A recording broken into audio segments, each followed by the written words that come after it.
નીચે દો.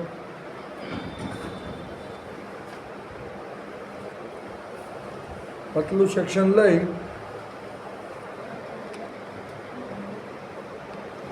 જરાક અમથી ક્રીમ, આ તો આ હલાવી હતી એટલે વધી ગઈ છે, બાકી જરાક જ અમથી ક્રીમ લઈ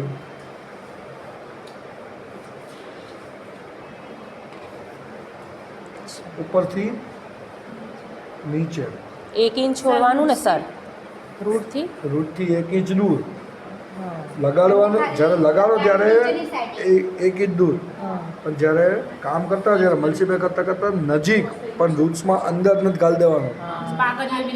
હા, ખાલી નજીકથી અંગૂઠો અને પેલી આંગળી લઈ ખાલી નજીક સાઈડ જોઈ લેવાની.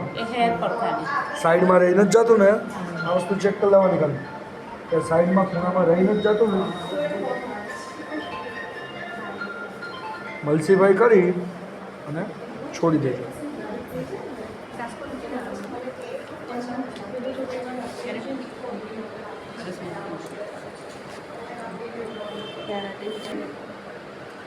શું અહીંયા શું ચાલે છે?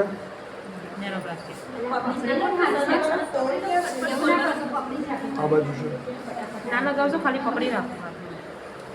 અહીંયા વોટર બેઝ ચાલે છે. આ વોટર બેઝ છે સર? યસ. મેં લગાવી દૂર, લગાવી હતી મેં દૂર.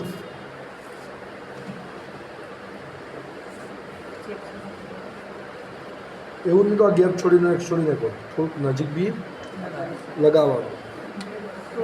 પછી કાતરની જેમ હાથ રાખી આખામાં પ્રોડક્ટ સ્પ્રેડ કરી લેવાનું.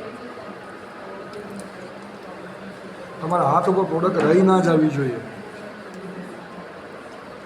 પછી મેં શું કર્યું, અંગૂઠાની મદદથી નજીક, સ્કાલ્પ ઉપર લાગી,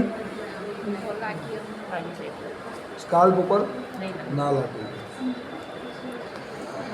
બધી જ પ્રોડક્ટ આમ જ એપ્લાય થશે. આ જેટલી પ્રોડક્ટ એપ્લાય થશે બધી આમ થશે, ચાહે વોટર બેઝ હોય, ચાહે કેરાટીન હોય, ચાહે ઓઇલ બેઝ હોય. ક્લિયર? જ્યારે એન્ડમાં પ્રોડક્ટ આ સેક્શન છોડો ત્યારે જોવાનું હાથમાં પ્રોડક્ટ બચી નથી ને. જો હાથમાં પ્રોડક્ટ બચી હશે એનો મતલબ છે કે તમે પ્રોડક્ટ તો આમાંથી ખેંચી લીધી છે, ખેંચવાની નથી. ક્લિયર? ચલો, કોણ હતું? 2 જણા અહીંયા લાગી જાઓ.